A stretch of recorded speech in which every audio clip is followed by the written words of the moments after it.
Over the years, we've had probably half a dozen people, one time or another, propose that the creation of an all Berkshire investment company or a unit trust. In other words, an entity that would hold nothing but Berkshire stock and then would parcel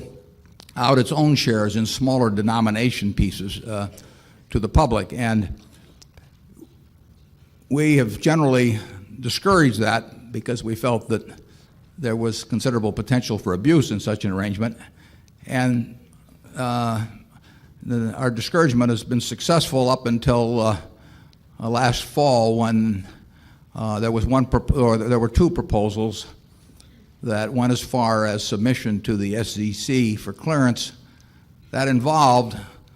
unit trusts, and these unit trusts would have owned nothing but Berkshire shares and then been sold to the public in small denominations, probably with a minimum investment of around $1,000 or so. Charlie and I were worried that a combination of Berkshire's past record, which cannot be repeated, and high sales commissions and a low denomination and a lot of publicity about Berkshire and myself, which, as you've seen this morning, we attempt to discourage, that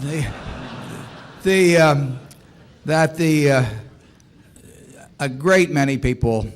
would end up buying these unit trust holdings without any idea really of what they were buying, and with unrealistic expectations as to the future, and that would in turn create a considerable demand, because these unit trusts would go out and buy Berkshire shares. That would create a considerable demand against a fixed supply, much of which is almost unavailable because people have a low tax basis and are reluctant to sell, and I hope they're reluctant to sell for other reasons. And that the very action of the creation of these and that push on the demand might very well create some speculative spurt in the stock, which in turn would induce people who had been approached about the trust to feel they were missing even more of a good thing by rushing in. Rising prices in certain kinds of markets create their own kind of demand. It's not a sustained demand, and it's a demand that the reversal of which later on, when people become disillusioned, can cause a lot of problems. But that potential was there with the flood of buyers with unrealistic expectations, high commissions, and a fixed supply. So we attempted to dissuade both of the promoters. One backed away and then came out a few months later with something that was a combination of Berkshire and some other securities which were at least thought to be in our portfolio.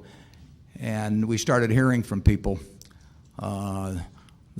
it was clear had no understanding of what they were buying, or the costs involved, or the potential tax implications, or anything of the sort. So at that time we had to make a decision, and we had to make it rather quickly, as to what would be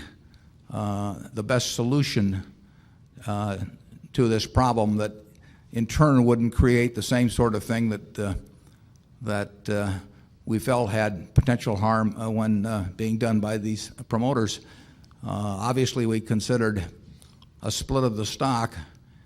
but we were worried that a split would send out signals to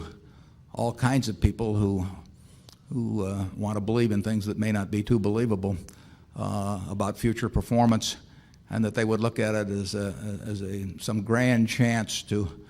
buy in at a lower price. Of course, it wouldn't really be a lower price in relation to value, but it would be a lower denomination. And that, again, against a fixed supply, might very well have created the same kind of problem, maybe even a greater problem than would occur with the unit trust. So we came upon the idea of the Class B shares, which would create a supply that would match the demand for, in effect, split shares, and that would be offered in a way that did not create special inducements, or to create false inducements to people thinking of buying. And one of the things we did was we stuck a commission on it, on the issuance of the Class B shares that was about as low as any I've ever seen in many years in Wall Street, because we did not want salespeople to have a great inducement to go out and sell the shares. We wanted anyone that was interested to read the prospectus and think about it and make their own decisions. And we did another thing which is quite counter to the normal commercial approach, which is that we said we would issue as many shares as people wanted to buy. And you do much better in this world if you're selling something to say only one to a customer, and you have to get in early, or you have to know somebody in order to get shares. And that's, many new issues are sold that way. And it's very effective. Our hope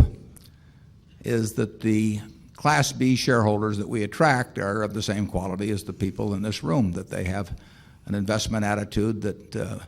where they feel they are buying into part of a business, that they expect to stay with it for the indefinite future, maybe the rest of their lives.